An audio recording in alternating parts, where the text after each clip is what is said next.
पर सुगम भयान उसके लिए सुगम हो जाते हैं जो आचार्य शरणागत गुरु प्रसाद से भाव को प्राप्त होता है। प्रगट भाव, यही वृंदावन धाम है, ये दृढ़ भाव है, इसी में हमारे श्यामा श्याम खेल रहे हैं। प्रगट भाव और प्रगट सेवा, ये जो आप दुलार कर रहे हैं लाडली लाल का, मंगला से लेकर शयन तक, शयन से लेकर मंगला तक, ये साक्षात निकुंज में आप सेवा कर रहे हैं। ये आचार्यों का आदेश है कि इस पर ये संशय मत करें कि ये साधन सेवा है, साध्य सेवा तो साक्षात और होती है। ऐसा भेद रखोगे तो समय बहुत लग जाएगा। कह रहे प्रगट भाव और सेवा प्रगट, यही प्रगट वृंदावन महल और यही जिनकी हम सेवा कर रहे हैं, बिल्कुल साक्षात सेवा पहुंच रही। हम पत्रावली कर रहे हैं तो अपनी लाडली जी के जब कपोल पे कर रहे हैं तो सीधे वो कपोल पे ही पत्रावली हो रही है। हम अगर ऐसा नहीं करेंगे तो फिर ये यथा माम प्रपद्यन्ते दासतत्व भजाम में हम फिर आप मूर्ति का श्रृंगार कर रहे हैं। साक्षात लाडली जी, साक्षात प्रगट। हम अगर ये मानेंगे श्रृंगार करते समय ऐसे ऐसे मनो एक हम विग्रह की कर रहे हैं तो वो विग्रह ही रहेगा नहीं। हम साक्षात महारानी जी की उसी अदब से, उसी भाव से, उनके अंग प्रत्यंग सेवा का अधिकार हमको आचार्य चरण से प्राप्त हुआ है। हमारी सामर्थ्य नहीं है, हमारी सामर्थ्य नहीं, ये आचार्य कृपा, व्यास सुवन प्रसाद, ये हरिवंश महाप्रभु की कृपा से हमारा अधिकार है। बिना भय के, बिना संकोच के पत्रावलिम रचितुम कुचरुः कपोले बद्धुम विचित्र कबरिम नो मल्लिका भी। जहां शब्द उच्चारण करने का अधिकार नहीं, वहां सेवा का अधिकार ये आचार्य प्रताप से प्राप्त होता है उपासक को। तो उपासक प्रगट सेवा का साक्षात स्वरूप देखे, आपको साक्षात अनुभव आने लगेगा। एक बार किसी महापुरुष ने बताया था, जब दर्शन कर रहे थे राधा वल्लभ लाल जी की, कि दर्शन करते करते यदि पुष्प है, आभूषण है, वो गिरा दें तो समझ लेना कि तुम्हारा दर्शन बिल्कुल ठीक हो रहा है। आप एकाग्रता पूर्वक अपने आराध्य देव को भावना से देखिए, संकेत मिल जाएगा कि साक्षात नयन मिल रहे हैं। कभी विग्रह भावना रखें कि ये तो विग्रह है, मूर्ति है, तब आप लीला को देख पाएंगे। इसलिए इसमें पहले लीला का भाव प्रकट करने के पहले लिखा है प्रगट भाव सेवा प्रगट। ये जो प्रगट सेवा है, कैसे बताए कि केवल आचार्य कृपा ही ये सौभाग्य प्रदान किए हुए हैं, नहीं प्रायः विग्रह भाव ही रहता है, देह भाव ही रहता है, विग्रह भाव रहता है। इसीलिए रस देश में प्रवेश विलंब, बहुत विलंब हो जाता है, बहुत दूर डंगरी नजर आता है। नहीं नहीं नहीं, साक्षात हम जिनकी सेवा कर रहे हैं, साक्षात वो सेवा स्वीकार कर रहे हैं, वो साक्षात विराजमान है। आप दुलार करके उसी भाव से देखो, यही हमारा सुधर्म है। जब श्यामा श्याम की अनन्य प्रेम लक्षणा भक्ति का प्रादुर्भाव होता है तो जितने ग्रह नक्षत्र ग्रहण तिथि वार शुभ अशुभ ये सब सोहनी लग जाती है इसमें। यहां न तद्भासते सूर्यो न शशांको न पावकः यद गत्वा न निवर्तन्ते तद्धाम परमं मम। इसमें लोक व्यवहार क्या परमार्थ की भी शासन वृत्ति नहीं है। ये प्रिया प्रीतम का एकांतिक महल प्रेम विलसन है। अब शरद है और शयन हो गया, क्योंकि ग्रहण पड़ रहा है किसका? चंद्र का। कहां? लोक में। हो कहां? धाम में। धाम की महिमा न तद्भासते सूर्यो, गीता जी। फिर आचार्यवाणी, तहां न लगन ग्रहण के वेद, तहां कुदिन शुभ अशुभ। ये सब है। सुधर्म को पहचाने, ये प्रेम धर्म है। इसलिए चढ़ के मैन तुरंग पर चले वो पावक माए। आज ये तिथि, आज ये वार, आज ये ग्रह, आज ये नक्षत्र, शुद्धि नहीं होनी चाहिए। विधि निषेध नहीं दास अनन्य उत्कट व्रतधारी। समस्त व्रत उपासना साधना का फल है कि आराध्य देव में प्रीति हो जाए, और ये प्रीति की चरम सीमा का स्वरूप है। विधि निषेध नहीं दास अनन्य उत्कृष्ट व्रतधारी। नाभाजी ने श्री हितजू महाराज को लिखा है, हरिवंश गोसाई भजन की सकृत रीत कोई जानिए। कोई बिरला इस रसरीत, एकमात्र श्यामा श्याम के अनंत, जैसे श्री स्वामी हरिदास जी महाराज और उनके चरण सेवी, उनके अनुगामी, उनके परिकरजन। हितजू महाराज का जो ये रसमय सिद्धांत, यही जब हृदय में उतरेगा तो लीला देखने की सामर्थ्य प्रदान करेगा। कह रहे धामी धाम समाज अली, तुम्हारे नेत्र गोचर ये जो अभी धाम हो रहा है यही, पर जिस दिन हितजू महाराज की कृपा होगी तो बिल्डिंगें नहीं दिखाई देंगी। नवनिवृत्त निकुंज महल, धामी श्री श्यामा श्याम समाज अली, अर्थात समस्त सहचरियों की समाज इन्हीं नेत्रों से गोचर होगा। तब ये दिखाई देता है जैसे श्रीपाद को दिखाई दिया कि प्रियाजू को अंक में विराजमान किए हुए चिबुक प्रलोयन और थोड़ा प्रणय कोप से हैं। ये बड़ा सूक्ष्म विषय है। जब तक स्नेह हृदय में नहीं आता तब तक इस जोरी का अनुभव नहीं होता। इसीलिए अपने पत्र में महाप्रभु हरिवंश चंद्र जी ने विठल दास जी को लिखा, जोरी सुमिरन वाचनो, यह जोरी अमृत स्वरूप है, परम सुख स्वरूप है। जोरी सुमिरन मत रहो। ये जो जोरी सुख बरसत है, यह सुख अमृत स्वरूप है। आचार्य चरण, ये जोरी सुख बरसत, कौन सा सुख? बोले अमृत सुख की वर्षा।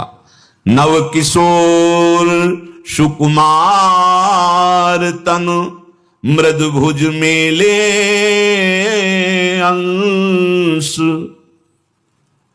जोरी सनी सने हरस प्रगट करी हरिवंश। जो उपासक अनन्य मन क्रम वचन त्रिशुद्ध सकल मन, हम श्री हित हरिवंश उपासी। ये महारस का विषय है। इसमें अन्य यामी मिलोनी मिले न कछु, जब खेलत रास सदावन में। कर्म धर्म को करो वेद विधि, को बहुविधि देवतन उपासी, को तीर्थ तप ज्ञान ध्यान व्रत अरु को निर्गुण ब्रह्म उपासी, को यम नेम करत अपनी रुचि, को अवतार कदम्ब उपासी। मन क्रम वचन त्रिशुद्ध सकल मत, हम श्री हित हरिवंश उपासी। ऐसी जोरी का स्वरूप, ऐसा सुख जहां मोक्ष सुख भी लघु हो जाता है। देख रहे हैं आज निकुंज मंजू में खेलत नवल किशोर नवीन किशोरी। आज जिस निकुंज में विराजमान ये नवीन है, कभी नहीं देखा गया। क्या नई रचना हुई है? ये वृंदावन है, दिव्य चिदानंद है। यह हर समय नवम नवम होता है। यहां सब कुछ नवम होता है। यहां का प्रेम नया, यहां के प्रेमी नए, यहां का प्रेम खेल नया, और जहां खेल हो रहा है वो धाम नया। महाप्रभु हरिवंश चंद्र जी कहते हैं, नयो नेह नव रंग नयो रस नवल श्याम वृषभानु किशोरी। नव पीतांबर नवल चूनरी, नई नई बूनन भींजत गोरी। नव वृंदावन हरित मनोहर, नव चातक बोलत मोर मोरी। आज मोर भी नवीन है, मोरी भी नवीन है, उनका बोलना भी नवीन है, मेघ भी नवीन है, उनकी जो छोटी छोटी बूंदे वो भी नवीन है। वृंदावन की आज हरियाली भी नवीन है, कुंज निकुंजे भी नवीन है। आज सरकार का सब कुछ नवीन है। नवभूषण, नवीन आभूषण धारण, तो प्रतिपल नवीन, नवम नवम। हमारे स्वामी का वैभव नवम नवम। आज निकुंज में, कुंज निकुंजे ब्रज विलास में भी हैं। जैसे ब्रजेंद्र नंदन वृषभानुनंदिनी के रूप में हमारे युगल सरकार कुछ समय के लिए द्वापर युग में पधारे, तो फिर पूरा परिकर पधारा, अष्ट सखियां पधारी, पूरा कुंज निकुंजे पधारी अपने अंश के रूप में, और वो लीला विलसन हुई, अधिकार के अनुसार दर्शन कराया। पर नवनिवृत्त निकुंज में जो अनादिकाल से अनंत काल तक लीला चल रही, वो जो सौंदर्य है, वो जो स्वरूप है, वही अंश रूप से प्रकट हुआ था। वो जो सौंदर्य है वो केवल सजनी जी की कृपा से, सखियों की कृपा से नेत्र गोचर हो सकता है, अन्यथा नहीं। यद्यपि उद्धव शनक आदि बड़े बड़े महात्मा गोपीजनों के प्रेम को देखकर अपने भजन को लघु समझते हैं, रसिकाचार्य महापुरुष जनों की कृपा से जब ध्रुवदास जी ने इस रस का रसास्वादन किया तो कह रहे, तीन गोपिन ते दुर्लभ माई नित्य विहार सहज सुखदाई। तो ये आज जो नवनिवृत्त निकुंज है बड़ी अद्भुत शोभा से युक्त है। इस सजनी जो स्वयं गान कर रहे हैं, आज निकुंज मंजू में खेलत, बड़ा मंजुल कुंज है। बड़ी अद्भुत शोभा है। इसमें खेल रहे हैं दोनों नवल किशोर, नवीन किशोरी। नवल किशोर है, पहले कभी ऐसे नहीं देखे गए, और नवीन किशोरी जो हैं पहले ऐसी कभी नहीं देखी गई। स्वामी जी महाराज कहते हैं ये जोड़ी का स्वरूप ही ऐसे है। ये कौन बात जो अबहीं और अबहीं और अबहीं और, ये कौन सी बात है? जब देखो तब नवीन ही नवीन शोभा, नवीन ही नवीन रूप, नवीन लावण्य, नवीन इनका नेह। ऐसा नवीन नेह है कि दो आदिनांत विहार करे तो लाल प्रिया में भई न चिन्हारी। इतने नवीन है कि अभी परिचय भी नहीं हुआ। आज ये दोनों नवल किशोरी जू और नवल किशोर जू नवीन निकुंज मंदिर में खेल रहे हैं, अर्थात प्रेम क्रीड़ा परायण है। इस खेल में प्रवेश तभी हो जब पहले त्रिगुण माया का खेल तुम्हारे नेत्रों में अच्छा न लगने लगे। शतोगुण, रजोगुण, तमोगुण का खेल ही अभी आपको आसक्त किए हुए है, फिर चिदानंद खेल की तो बात जाने दो। ये ऐसा खेल है कि जे अवतार कदम्ब भजत हैं, धरि दृढ़ व्रत जो हिए, तेवो उमग तजत मर्यादा बन विहार रस पिए। जो अवतार लीला को दृढ़ता पूर्वक भजते हैं, जब नित्य विहारी श्यामा श्याम की लीला का जरा सा स्वाद मिलता है तो ऐसी उमगन आती है उस अवतार लीला को भी छोड़कर नित्य विहार की लीला में वो आसक्त चित्त हो जाते हैं। अहो भाग्य है। आज नवीन कुंज महल में नवीन किशोरी जी और नवीन किशोर जो नवीन क्रीड़ा कर रहे हैं, खेल रहे हैं। इन दोनों में परस्पर अत्यंत अनुराग है। अत्यंत शब्द का क्या अर्थ होता है? तो बहुत, यहां बहुत का तात्पर्य है कि श्याम रंग श्यामा रंगी, श्यामा के रंग श्याम। पता नहीं चलता इनमें कि कौन प्यारी जो कौन प्यारे जो। कभी कभी प्यारी जो पुकार उठती है, हा प्यारी जो, हा श्यामा जो। कभी प्यारे जो पुकार उठते हैं, हा लाडले, हा श्याम सुंदर। तो सखियों को लगता है कि कौन है इनमें, प्यारी कौन है, प्यारे कौन है? क्योंकि प्यारी प्यारे के रंग में, प्यारे प्यारी के रंग में, और रंग में रंगते रंगते दोनों बेशुद्ध हैं। तो कभी प्यारे के भाव में प्यारी जो पुकारने लगती है, हा राधे तुम कहां हो, हा श्यामा, ऐसे। ये बड़ा अद्भुत गाढ़ प्रेम रस। बोले कि इन दोनों के परस्पर प्रेम को कहीं किसी भी धाम में, कहीं धामी में नहीं देखा गया जैसा प्रेम यहां प्यारी जो और प्यारे जो का है। जिनको परिचय नहीं है वो अवतार लीला को लेकर टीका टिप्पणी करते हैं कि भगवान का राधा जो से कब ब्याह हुआ, कहां हुआ। ऐसा भी है ब्रह्मवैवर्त पुराण में ब्रह्मा जी ने श्री लाडली लाल का स्वयं ब्याह, उस समय वो पुरोहित बने ब्रह्मा जी और उनका ब्याह हुआ, बड़ा सुंदर वर्णन है। पर वो सब बाहर की बातें हैं।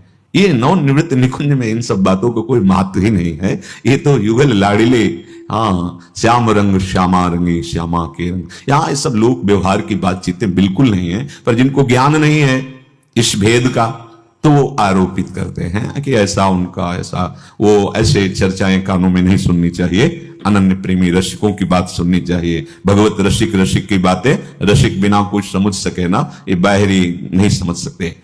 तो नवल किशोरी, नवल किशोर श्री लाडली लाल जो क्रीड़ा परायण है, प्रेम खेल खेल रहे, अत्यंत अनुराग परस्पर है। इन दोनों में जो प्रेम देखा गया वो अन्यत्र कहीं नहीं है। ये जोड़ी भूतल पर हित सजनी के प्रदत्त नेत्रों से ही देखी जा सकती है, अन्यथा नहीं। सुन अभूत भूतल पर जोड़ी, क्योंकि भूतल पर अवतरित हुए अंश से लाडली लाल के रूप में तो विविध लीलाएं हैं। प्रभु गाय चराने जाते हैं, दिन भर वियोग में सखियों से गोपियों सहित ऐसे गुणगान करते हुए समय व्यतीत होता है। पर ये जोड़ी पलक झपकने के लिए भी अंतर नहीं पड़ता, पलक झपकने के। ये बड़ा अद्भुत प्रेम रस है। वो तो जब रसिक शेखर गुरुदेव के चरण रज का सेवन हो और उनके चरणों में बैठ करके उनके श्रीमुख से इसका रहस्य सुनने को मिले तब समझ में आता है। इन दोनों में अत्यंत अनुराग है और इन दोनों के परस्पर का प्रेम अन्यत्र उदाहरण में नहीं दिया जा सकता। सुन अभूत भूतल पर, अति अनुपम अनुराग परस्पर, सुन अभूत भूतल पर जोरी। ये भूतल वृंदावन का कैसा है? विद्रुम फटिक विविध निर्मित धर, नव कर्पूर पराग नथोरी। ऐसी अद्भुत शोभा है। वैसे हेममयी भूमि है, स्वर्णिम। पर आज ऐसी ऐसी मूंगे की मणियों से, स्फटिक मणियों से जिस निकुंज में प्यारे जो विराजमान है, श्रृंगार किया गया है कि मणियों की आभा श्वेत प्रकट हो रही है। विद्रुम फटिक विविध निर्मित, विविध मणियों से, स्फटिक मणि से उस भूमि का वृंदा सखी ने ऐसा सृजन किया है कि गौर आभा प्रकट हो रही है और ऊपर से कर्पूर पीस करके बिखेरा गया है। उसके ऊपर पराग की धूल, पिसा हुआ पराग जो कहीं कण चुभे ना लाडली लाल के सुकुमार चरणों में, ऐसा बिछा हुआ है। और सौरभ का छिड़काव हुआ है, वो सौरभ घ्राणेन्द्री में जाकर प्रेमोन्माद पैदा करता है। विद्रुम फटिक विविध निर्मित धर नव कर्पूर पराग नथोरी, ऐसी भूमि में सुंदर सैया की रचना की गई। कोमल किसलय शयन सुपेशल, आज सुंदर सुंदर नवीन वृंदावन की जो कोप निकलती है, नवीन कोमल पत्ते एकदम अभी नवीन, बिल्कुल सुकुमार, उनकी गादी बना करके सैया बनाई गई है। और उस कोमल किसलय शयन सुपेशल, और उस पर हमारे प्राणाराध्य युगल सरकार दोनों विराजमान हुए। तापर श्याम निवेशित गोरी, श्री लालजू महाराज कर कमल पकड़ कर लाडली जी को शैया पर विराजमान करते हैं, फिर आप भी विराजमान होते हैं। अब मिथुन हास परिहास परायण, अब युगल सरकार हास परिहास, बड़ी रसमयी बातें और सखियां सब कुंज रंध्रों से लग करके सुन रही हैं। हास परिहास विनोद भरी बातें हो रही हैं, प्रेममयी क्रीड़ा हो रही है। उसी बीच में एक घटना घट गई। इंद्रनील मणि कांति एकदम वक्षा स्थल तेजो में श्री लालजू का, तो हमारी भोरी प्रियाजू की दृष्टि पड़ी तो सुंदरता की सीमा का प्रतिबिंब दिखाई दिया। हरि उर मुकुर बिलो की अपन को विभ्रम विकल मान जुत भोरी, खेलते खेलते अचानक दृष्टि पड़ी और प्रेम में ऐसा भोरापन हमारी प्यारी जू का, भोरी भी नाम है प्यारी जू का, यद्यपि 64 कला प्रवीण तदपि भोरी, ये केवल प्रियाजू में ही हो सकता है। 64 कलाओं से प्रवीण, लालजू से 4 गुना, 16 चौको 64, तदपि भोरी, देखो कितनी भोरी है। लालजू के वक्षा स्थल में अपना प्रतिबिंब देख करके लाडली जी को लगा ये तो बड़े छलिया है, बड़े छलिया है। भ्रकुटी चढ़ गई। हरि उर मुकुर बिलो की अपन को विभ्रम विकल मान जुत भोरी, तुम हमसे बात मत करो, तुम छलिया हो। देखो तुम्हारे हृदय देश में कितनी सुंदरता की राशि विराजमान। नहीं नहीं नहीं नहीं, तुम कपट रखते हो, कपट रखते हो। सखिया सब देख रही, प्यारी जू कह बोल, लालजू की तो हृदय में अपार प्रेमी है ना, तो प्यारी जू के ऐसे चिबुक को, चिबुक ऐसे थोड़ी पे ऐसे कर कमल विराजमान। हरिउर मुकुर बिलो की अपन को विभ्रम विकल मान जुत भोरी, चिबुक सुचारु प्रलोई प्रबोधत। अरे प्यारी जू आप कितनी भोरी हो, आप देखो ना, ये आपका ही प्रतिबिंब है। स्वामिनी जू आप देखो तो ध्यान से, तो आप कितनी भोरी हो, आप व्यर्थ में भ्रम करके मान कर रहे हो, देखो ना ये तो आपका प्रतिबिंब है। हरिउर मुकुर बिलो की अपन को विभ्रम विकल मान जुत भोरी, तो चिबुक सुचारु प्रलोई प्रबोधत पी प्रतिबिंब जनाय निहोरी, निहोरा करके कि प्यारी जी ये आपका ही प्रतिबिंब है। तो श्री जी कहती नेति नेति वचनाम, नहीं नहीं, अब हमें पक्का पता चल गया है कि आप छल करते हो, आप कपट करते हो। इस लीला में लालजू विवश दिखाई देते हैं। इतनी भोरी प्रियाजू है कि समझाने का पूरा प्रयास करते हैं, पर प्रियाजू ये सुख है, महासुख है। ये प्रेमी जनों के नेत्र गोचर जब होते हैं, 7 दिन 7 रात्रि इसी में समाधिस्थ रहे थे श्री नागरीदास जी। वे मृदु चिबुक प्रलोई प्रबोधत तू भामिन करशो कर टारत, केवल इन 2 पंक्तियों में न खाना न पीना न नेत्र खुल, 7 दिन 7 रात्रि अपार सुख में श्री नागरीदास जी महाराज। वे मृदु चिबुक प्रलोई प्रबोधत तू भामिन कर, नहीं नहीं, अब हमें पता चल गया आप छलिया हो, आप छल कर रहे हो। प्रीतम अनुनय विनय करते हैं, प्रियाजू पर कोई प्रभाव नहीं पड़ रहा, और वो कह रहे नेति नेति, ऐसा नहीं ऐसा नहीं, तुम छल करते हो। देखो कितनी सुंदर, ऐसी सुंदरी तो हमने आज तक देखी नहीं, उसको अपने हृदय देश में रखते हो और हमसे ऐसा।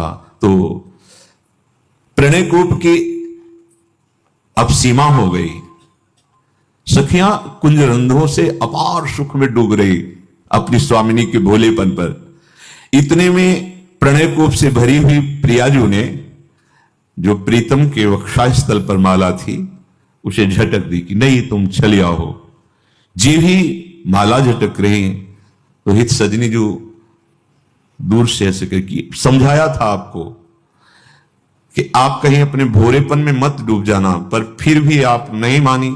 जैसे हरिवंश करत कर धुना, नहीं नहीं नहीं प्यारी जू, आप भोरेपन में डूब रही हो। आप जी भी प्रियाजू ने माला झटकी तो ही एकदम चेतना हुई, क्योंकि माला झटकने से एकदम कि अरे ये तो मेरा ही प्रतिबिंब।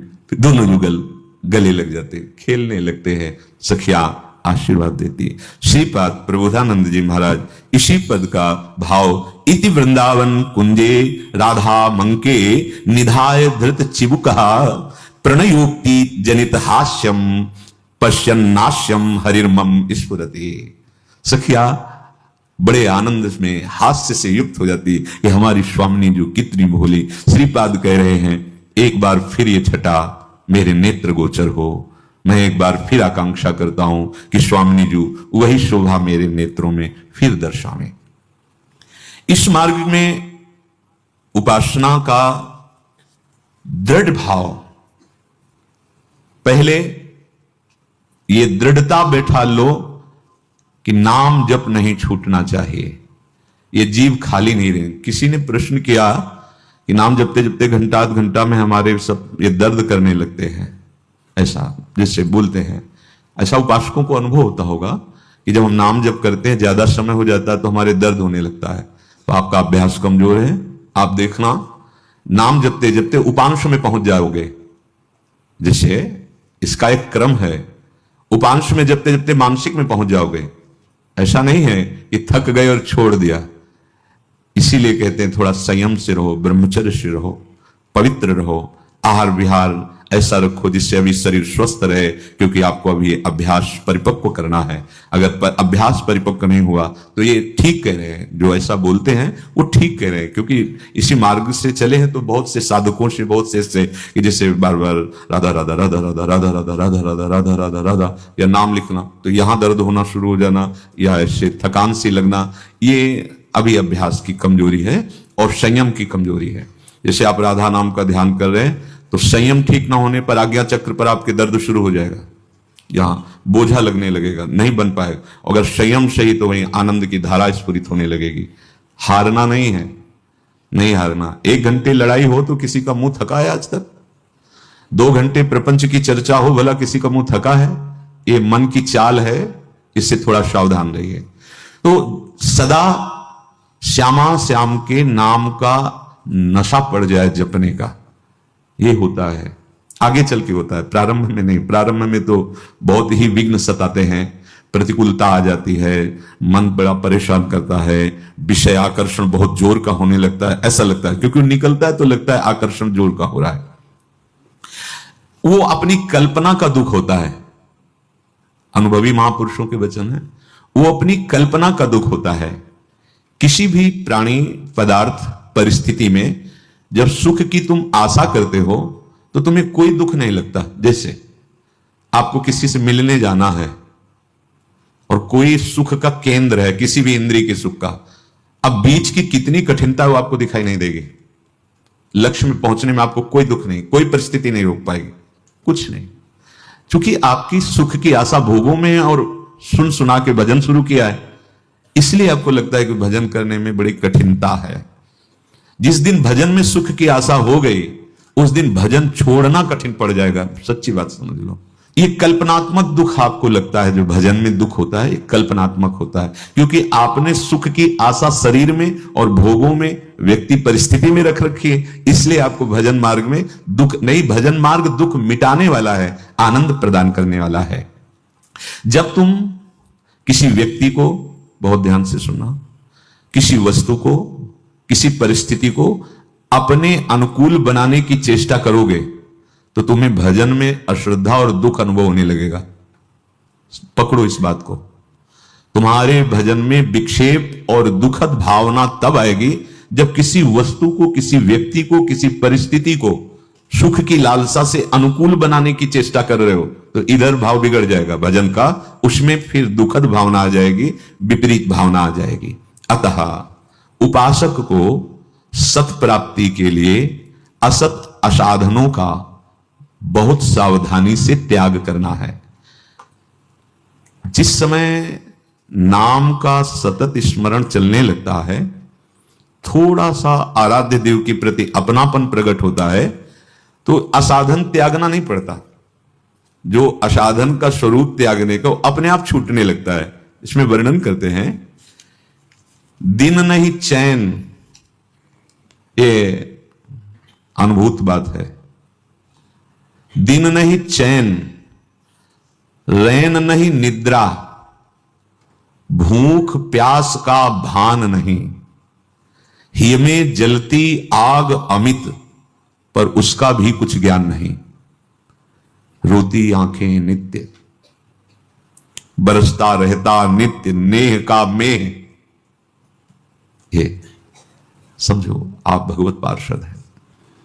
रोती आंखें नित्य, बरसता रहता नित्य नेह का मेह। अब और कोई याद नहीं और कोई फरियाद नहीं।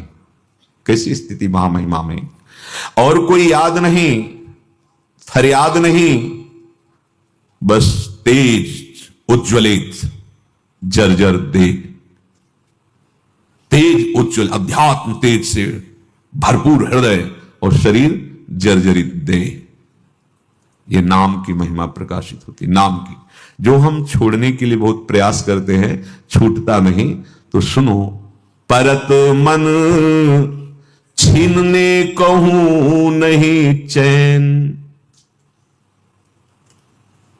ऐसी पकड़ मन की हो जाती है। हम प्रणाम करते हैं मन को, एक तरफ इसकी निंदा करते हैं, जब ये भगवत विमुख होकर विषयों को पकड़ लेता है तो छुड़ाए नहीं छोड़ता, और एक तरफ इसको वंदना करते हैं, प्रणाम करते हैं कि जब नाम को पकड़ लेता है तो ये बहुत चतुराई से नाम जपता है, कोई इसको छुड़ा भी नहीं सकता। इसलिए बहुत काम का है मन, इसको फुसला के डांट के जैसे बने इसे अपने पक्ष में लाओ, इसको नाम जप में लगाओ, फिर आगे चलकर इसका कमाल देखोगे, ये तुम्हें कितना सुखी करता है, कितना सहयोग प्रदान करता है। परत मन छीनने कहूं नहीं चैन, व्याकुल व्यथित चित्त दिन बीतत, परत नींद नहीं रैन। परत मन छीनने कहूं नहीं चैन।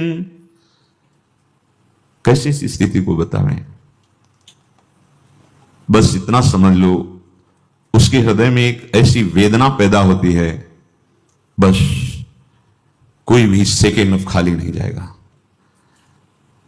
उस जब सहज भाषा में बोलेंगे तो मरना निश्चित है, उसके पहले ही हमें प्रिया प्रीतम से मिलना भी निश्चित है, और मिलन का सब संयोग बनाता है नाम भजन। इसलिए अब मैं भजन नहीं छोड़ सकता। हर क्षण बात कर रहे हैं तो तुम्हारे मुख पर नाम लिखा हुआ है, जिधर देखें उधर नाम लिखा हुआ है, नाम को देखते हुए बात कर रहे हैं। मन में बड़ी सामर्थ्य है।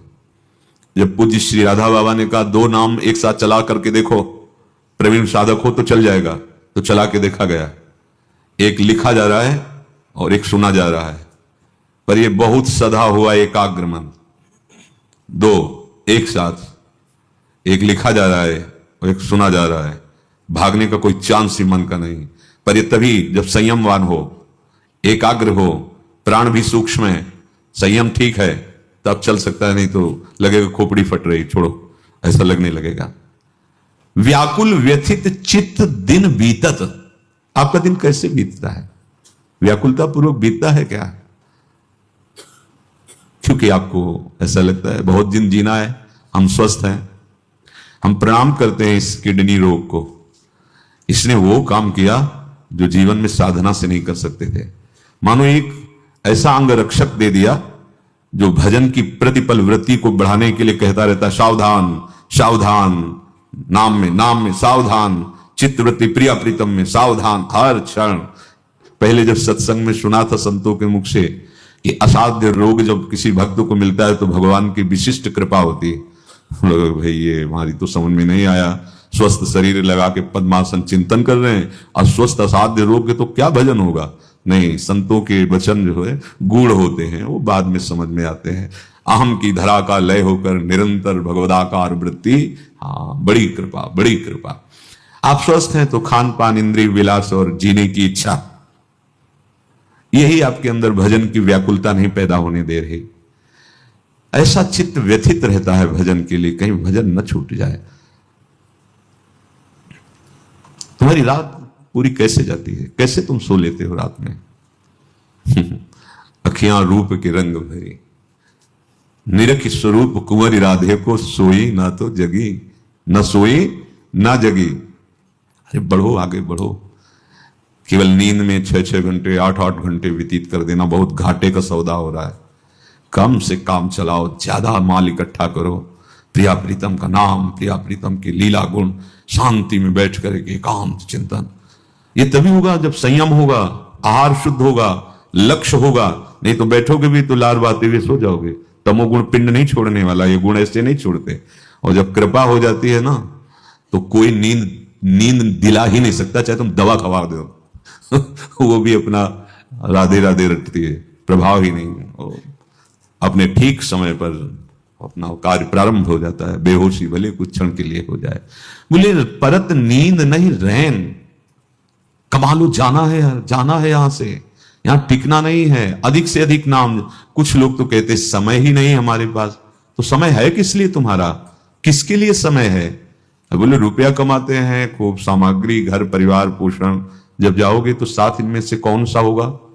थोड़ी कमाई वो भी तो कर लो जो तुम्हारे साथ चली जाए। अब जब नाम जापक उपासक ऐसे नाम जब करता, स्थिति, ये स्थिति आ जाती है। इसमें कोई बनावटीपन नहीं होना पड़ता कि वो कुछ बनावटीपन करे, हृदय की दशा आ जाती है ऐसी। आप सबसे कठिन काम है ये, सबसे कठिन विश्व में, त्रिभुवन में, सूक्ष्म और स्थूल दोनों में सबसे कठिन काम है। एक नाम पे, एक मंत्र पे कुछ घंटे लगातार चलाओ। देख लो करके वो तो अनुभव का। मान लो राधा, अब 1 घंटे केवल राधा ही राधा तुम्हारी दृष्टि में, तुम्हारे मन में राधा राधा राधा राधा राधा राधा राधा राधा राधा। 1 घंटे ऐसे होगा। 5-6 घंटे, फिर देखो ये स्थिति ना आने लगे तो बता। 5-6 घंटे एक ही मंत्र बदलने नहीं दिया, क्योंकि इसका स्वभाव है। एक और मंत्र जप रहा है, अब अभ्यास भजन का कर रहे हो, बीच में ले आएगा अमुक नाम, ले आएगा अमुक बात, ले आएगा अमुक कल्पना, ले आएगा अमुक क्षेत्र में पहुंचा देगा, ये ऐसा करेगा। फिर इसका कार्य है बड़ा चंचल है, तो इसको फंसाने के लिए प्रारंभ में तो ऐसा किया जाता है। थोड़ी देर मंत्र जप लिया, थोड़ी देर नाम जप लिया, फिर पद गायन शुरू कर दिया, फिर मंत्र में आ गए, फिर नाम में आ गए, ऐसे अभ्यास से। लेकिन सबसे कठिन काम है, मानो आपका मंत्र है, अब उस मंत्र पे लगातार बिना किसी विक्षेप के 1 घंटा, 2 घंटा, 3 घंटा, आप देखो जरा लगा के। अभी अगर ये पैदा ना हो जाए व्याकुलता, तो आप हमें बता देना, व्याकुलता पैदा हो जाएगी, छटपटाहट पैदा। ये पहले तो ऐसा करेगा कि कमरे में बैठे तो खिड़की खोल के गली में देख लें एक बार, कुछ तो आप पकड़ में आ जाए, इसे जीवित रह जाए, ऐसा मन व्याकुल होता है। कुछ तो दिखा दो, थोड़ी टीवी दिखा, अगर मोबाइल है मोबाइल चला के और मंत्र चल रहा है, बस वो अपनी सामग्री इकट्ठा कर रहा है। कुछ नहीं, बाहर का छूने मत दो, निकलने मत दो इसको हृदय मंदिर से, और लगातार रहेगा। तो हम कह रहे हैं 20 मिनट शुरू करो, 30 मिनट ऐसा शुरू। कुछ नहीं, एक पकड़ा, पकड़ लिया बस। राधा पकड़ा, राधा वल्लभ श्री हरिवंश पकड़ा, शरणागत मंत्र, निज मंत्र जो पकड़ा, 30 मिनट 40 मिनट घसीटते चले जाओ, 1-1 मिनट बढ़ाते चले जाओ उसको। देखना अब ये व्याकुलता आ जाएगी। जहां तमोगुण नष्ट हुआ, नींद नाम की चीज नहीं रहती जीवन में, निद्रा नहीं रहती है, ऐसे अलसा रहे हैं। वो चेष्टा भले ऐसे हो, अपने उसी स्थिति में रहता है। अब आगे कुछ त्याग करने की तुम्हारे अंदर लड़ाई नहीं होगी, अपने आप त्याग हो जाएगा। देखो इसमें लिखा है, धन घर परिजन हुते सबही, अति प्यारे हुतो ममत्व, अब न सुहात कतहूं को कबहूं, सब मह भयो समत्व। जितने सब शरीर संबंधी प्यार थे, अब ममत्व हटकर समत्व हो गया। सब में अपने प्यारे लाडले प्रभु का भाव हो गया। पुत्र में, पत्नी में, परिवार में, सब में प्रभु, प्यार ही प्यार। कभी उसके अंदर द्रोह विद्रोह, दोष दर्शन, लड़ाई झगड़ा, ये सब नहीं। लोग डरते हैं कि अगर इसका सही भाव ना समझ पावे तो उसका मतलब कि जब भजन बढ़ेगा तो सब छोड़ देंगे, स्त्री पुत्र परिवार, और ये बाहर निकल कर भाग जाएंगे। ऐसा भाव नहीं है। अभी जो भाव तुम्हारा मोहांध है वो हट जाएगा और समत्व भाव आ जाएगा। फिर जो प्यार होगा बहुत पवित्र प्यार होगा। मेरे लाडले मेरे पुत्र रूप में है, मेरे लाडले प्रभु मुझे अपना प्यार देने के लिए पत्नी रूप में है, मेरे प्रभु माता पिता के रूप में, सब में अपने प्रभु का दर्शन होने लगता है उस महान भागवत को जो निरंतर नाम जप करता है। अब न सुहात कतहूं को कबहूं, अब वो अलग से जो ममता थी अब वो अच्छी नहीं लगती। कहीं भी कोई भी अलग वाला भाव नहीं रह गया है। सब मह भयो समत्व, सब में एक अपने आराध्य देव का दर्शन। देखो मन की स्थिति, मन न करत कछु तिन के आवन जावन की परवाह, एकमात्र प्रीतम दर्शन की बढ़त नित्य नई चाह।